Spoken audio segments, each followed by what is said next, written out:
Estratégia Nacional de Desenvolvimento só se efetiva quando toca o chão da realidade regional. O chão do Brasil profundo, dos muitos Brasis que convivem dentro do país.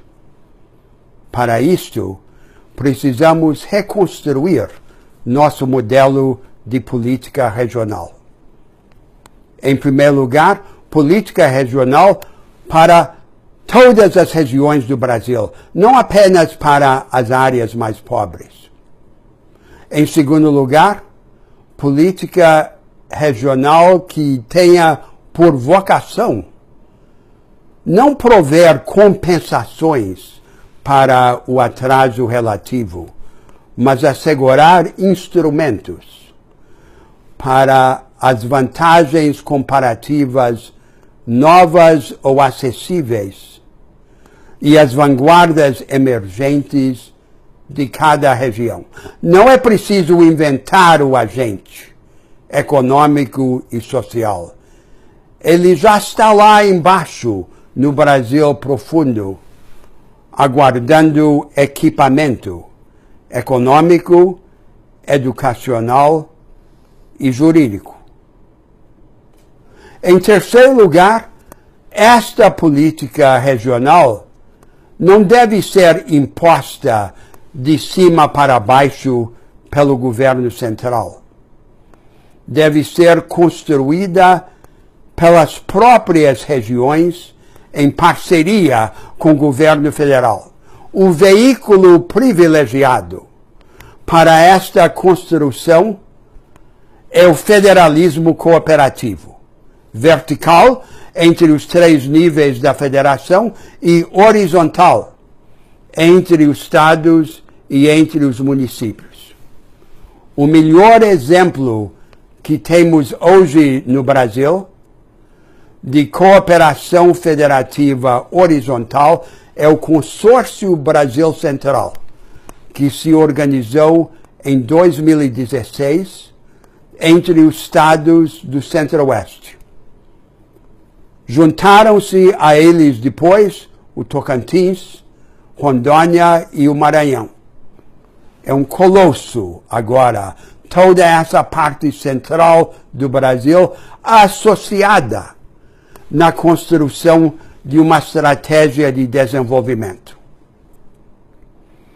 A característica essencial do rumo para o Centro-Oeste é combinar democratização de oportunidades e capacitações com descentralização e qualificação do aparato produtivo. A base social para este grande projeto já existe. É a hegemonia no Centro-Oeste do grupo mais importante no Brasil de hoje.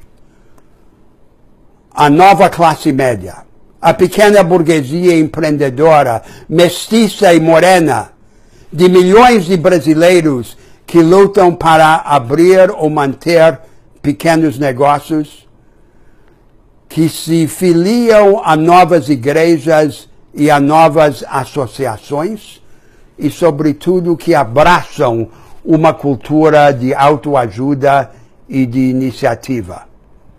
Os emergentes são hoje a vanguarda do povo brasileiro. Os olhos da massa popular ainda pobre estão voltados para eles. Vargas organizou uma revolução no século passado, associando o Estado aos setores organizados do trabalho nas partes mais capitalizadas da economia. Hoje, a Revolução Brasileira é o Estado usar seus poderes e recursos para permitir à maioria seguir o caminho da vanguarda de emergentes. Para isto, porém, precisamos inovar nas instituições econômicas e políticas, na natureza do nosso ensino e na organização da política regional. Aqui, agora, trato do Centro-Oeste, do Brasil Central. O projeto do Brasil Central precisa repousar sobre uma base financeira e fiscal. Em primeiro lugar, a mobilização do dinheiro dos fundos constitucionais, não mais para a atividade mais retrógrada, a pecuária extensiva, mas para as atividades inovadoras. Em segundo lugar, o saneamento das finanças de cada estado para assegurar que investimento prevaleça sobre custeio. Em terceiro lugar, a atração dos capitais privados nacionais para as novas vocações produtivas da região e, em quarto lugar, o trato com o capital estrangeiro. Agora há uma nova presença, a da China, e um risco de começar a desenvolver com a China uma relação neocolonial. A nós interessa condicionar o investimento estrangeiro, inclusive o chinês, a uma parceria conosco para transferir tecnologia e qualificar a nossa produção. E esta transformação da relação com o capital estrangeiro pode e deve começar no Brasil Central. A partir deste escudo fiscal e financeiro do novo desenvolvimento do Centro-Oeste, podemos organizar um grande projeto nos seguintes eixos. O primeiro eixo é reconstruir o paradigma agropecuário. A agropecuária continua a ser a principal atividade econômica do Centro-Oeste. Este paradigma deve ter um rumo definido pelos seguintes traços. Em primeiro lugar, dar atributos empresariais à agricultura de todas as escalas, inclusive a agricultura familiar. Não há duas agriculturas no mundo, uma empresarial e outra familiar. Há só uma agricultura. E a agricultura familiar só tem futuro como agricultura empresarial. Em segundo lugar, evitar o contraste entre cidade cheia e campo vazio. Numa comparação com os Estados Unidos, não são os campos vazios do meio oeste americano, são os campos diversificados do Vale Central da Califórnia. Significa promover um espectro de combinações de vida urbana e rural, de industrialização rural associada à atividade agropecuária. E, em terceiro lugar, promover uma classe média rural forte como o esteio social mais importante da alternativa. Até agora prevaleceu no Brasil Central a combinação da monocultura, sobretudo a monocultura da soja, com a pecuária extensiva. No Brasil, para cada hectare sob lavoura, há 4 ou 5 entregues à pecuária extensiva e tipicamente devastadora. Por isso, grande parte do nosso território nacional hoje é pastagem degradada.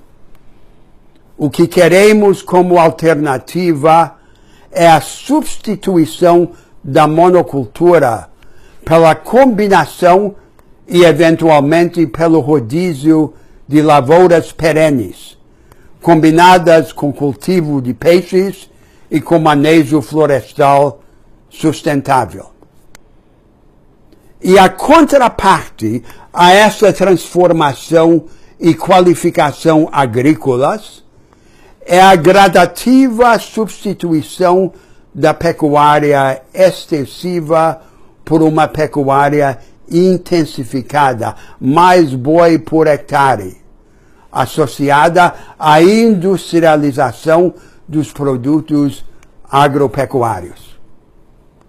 A melhor maneira de começar a construir essa grande transformação no Centro-Oeste é organizar um projeto em grande escala de recuperação das pastagens degradadas. A ciência da recuperação das pastagens está dominada e o custo é relativamente baixo em comparação com o imenso benefício econômico desta recuperação.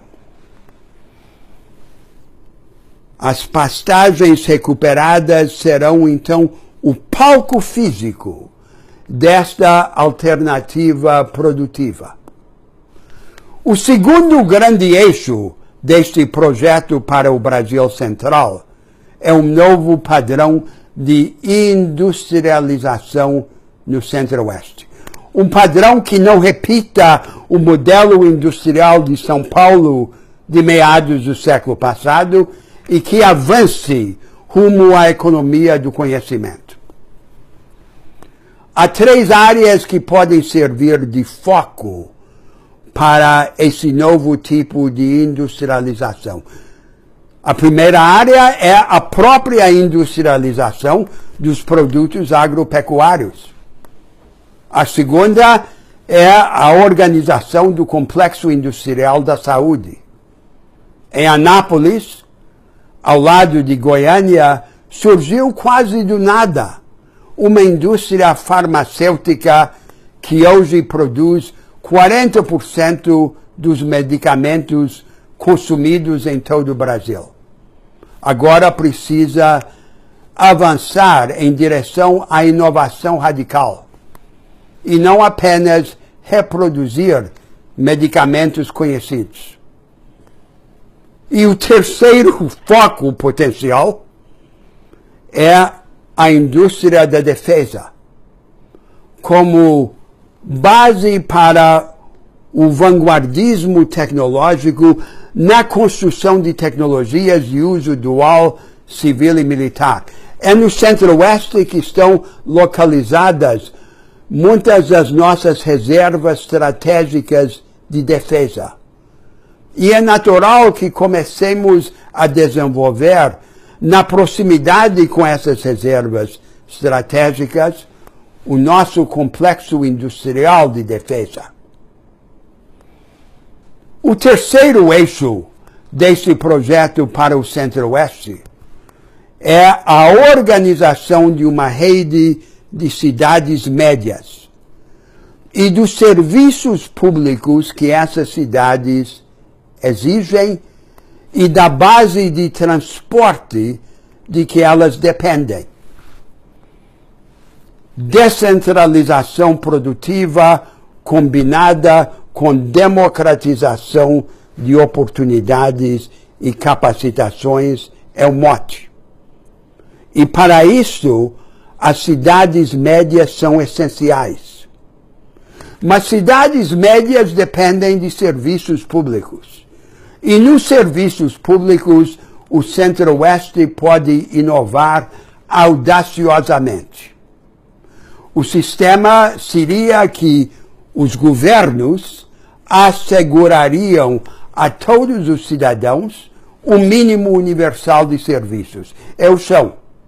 E, ao mesmo tempo, atuariam no desenvolvimento dos serviços mais complexos e custosos. É o teto. Mas na zona intermediária entre o chão e o teto, os governos podem convocar a sociedade civil organizada para atuar como parceira dele, governo, no fornecimento competitivo e experimental dos serviços públicos. Não é a privatização dos serviços a favor de empresas com objetivo de lucro. É o engajamento cooperativo da sociedade junto com o Estado por mecanismos como o Instituto das Organizações Sociais no nosso direito. Se essa nova maneira de prover serviços públicos é uma das condições para a rede de cidades médias, outra condição é o adensamento da estrutura de transportes. No Centro-Oeste, nós já temos o grande eixo ferroviário norte e sul do país. Precisamos complementá-lo, de um lado, pelas estradas vicinais, que liguem os municípios e organizem o palco físico do grande projeto do Centro-Oeste. E, de outro lado, pela aviação regional. Finalmente, há que tirar do papel a SUDECO, a Superintendência do Centro-Oeste, e organizar a SUDECO como um veículo, não de imposição do projeto do governo central ao Centro-Oeste, mas do experimentalismo do Brasil Central, fomentando iniciativas múltiplas e descobrindo empiricamente, na prática, o que funciona melhor para difundi-lo. Este projeto do Brasil Central tem valor exemplar para o Brasil. O coração do Centro-Oeste são os emergentes, o agente social mais importante no Brasil de hoje. Na evolução do Centro-Oeste, joga-se parte do destino do país. Qual será o futuro dos emergentes? Eles vão optar apenas pelo objeto tradicional de seu fascínio, a propriedade familiar isolada e retrógrada? Ou vão ter à sua disposição um espectro mais amplo de oportunidades produtivas? Eles vão se contentar com o egoísmo familiar e o enriquecimento pessoal? Ou vão se lançar à construção de uma teia de vínculos associativos que empoderam a sociedade? Eles vão continuar apenas com nojo da política e dos partidos? Ou vão se tornar um dos sustentáculos de uma nova estratégia nacional de desenvolvimento, que tenha por cerne um produtivismo includente e capacitador? O Brasil é vitalidade, e esta vitalidade hoje aparece em forma mais concentrada no Brasil Central. É uma vitalidade imensa, assombrosa, desmesurada, anárquica e quase cega. Um dinamismo que fervilha frustrado no nosso país. Nossa tragédia histórica tem sido negar instrumentos e oportunidades à maioria de nossos concidadãos. A vitalidade precisa de uma aliada. A aliada da vitalidade é a imaginação, sobretudo a imaginação institucional. Aliada à imaginação, a vitalidade se transforma em grandeza. No Centro-Oeste, o Brasil tem uma chance para engrandecer-se e descobrir um outro futuro. Pronto. Agora você quer um breve, não é?